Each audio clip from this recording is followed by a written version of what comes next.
We're 2/3 of the way through the season. What SEC football stories, teams, players, or coaches have surprised you most? In other words, what did we get wrong, Tyler, in July and August? That Alabama would have a seamless transition from Nick Saban over to Kalen DeBoer. That's the first one that came to mind. Let's just do one each. Okay. So let's try and we'll go around the room. To me, the most surprising one is Alabama, even though they lost a little bit to the transfer portal, Kalen DeBoer is going to be able to come in and they will immediately be a college football playoff contender. You should already go ahead and mark them in as one of the four and let everybody else like Georgia, Texas, and others, maybe Tennessee, fight for it. Okay. What? Yesterday against Missouri, that was a hurt team, and I'm still not impressed that they flipped the switch just yet. I mean, you don't even have to go back to July and August to be wrong about Alabama. How many? And what are you going to do? I mean, they beat Georgia the way they do, and they look fantastic. Right. Everybody's like, man, they're not going to miss a beat. And the 4 weeks since then, woof, it has been They've missed a couple of beats. They've missed some beats, much like me today. Bob, surprises. You know, I'm not going to go to the top of the SEC. I'm going to go to the bottom. The fact that Vanderbilt is as competitive with the top of the SEC as it's been. Now, you can argue now that Alabama's moved down from that, but they hung with Texas. How did they lose to Georgia State? That'll be at the end of the year. That'll be the Vanderbilt question, is how did you let that one get away from you? But the fact that the bottom of the SEC has been improved has surprised me more than the fact that the top of the SEC has been, okay, this week, man, Texas A&M, nobody's going to beat them again. Oh, and then they get beat. Nobody's going to beat Texas. Oh, they get beat. So I think that, to me, is the most surprising thing, even though it's not going to play into anything else.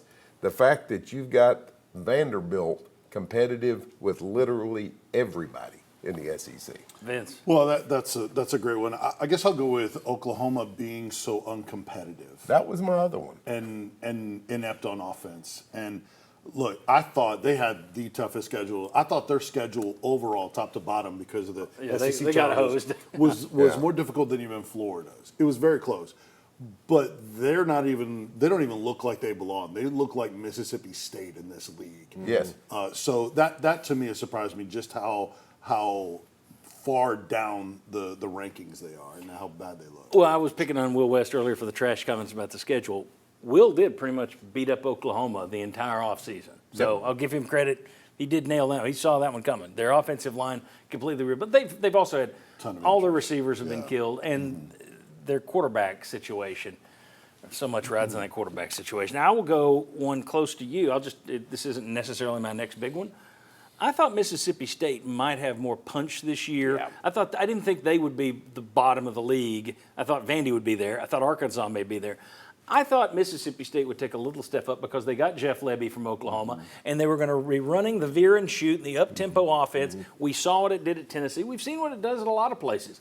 It is kind of an equalizer. Hasn't been an equalizer for Mississippi State. In fact, their offense has been pretty lousy for much of the season. So that one is kind of a surprise that Jeff Lebby, who supposedly, you always hear that, well, Josh Heupel just picked up that system. He wasn't born into it the way Lebby was born into it with his father-in-law and everything. Well, looks like Heupel knows it as well or better than Jeff Lebby. That or Mississippi State talent is just so bad that it doesn't matter what system you're running. There's nothing you can do with it. If I want to keep it a little bit closer to home too, I would have answered the poll question. There it is. Tennessee's defense. There it is. That Josh Heupel's winning with defense. That is the most surprising thing to me. One, I didn't have great expectations for their defense. And two, if your defense isn't where it is, what are you right now? Maybe a 3-loss team at this point if you don't have a defense as good as you've got. I will wrap it up and just say there's one more here, and I'll get you guys to agree on it. I think you could make a case, the biggest surprise, if you had asked any of us before the season, what will be the last SEC team to lose a conference game? Yeah. How many of us would have said Texas A&M? None. I mean, we knew they had some talent, but you're bringing in an outside coach. I wouldn't have thought they would be the last man standing in terms of having an SEC undefeated record. I thought Mike Elko was a poor hire for them. Completely wrong. And I heard Kirk Herbstreit last night going on and on. He's going to win here, and he's going to recruit here, and he's going to do it the right way, and he's going to do that, and he's going to do this. And I'm like, I hear that about every coach that's hired. Yeah. I'm not all in on Mike Elko yet. I'm not out on him. Sure, he may be a bad hire. You may have been right in the long term. Great for the right now. Man, you win one game last night on television, and it's If we're sitting here 7 months ago, DeBoer, you couldn't have had a better hire at Alabama than DeBoer. 5 weeks ago. Yeah. All right, when we come back, the Vols opened as a big favorite over Kentucky. What do we expect to see next Saturday night at Neyland Stadium? Come on back.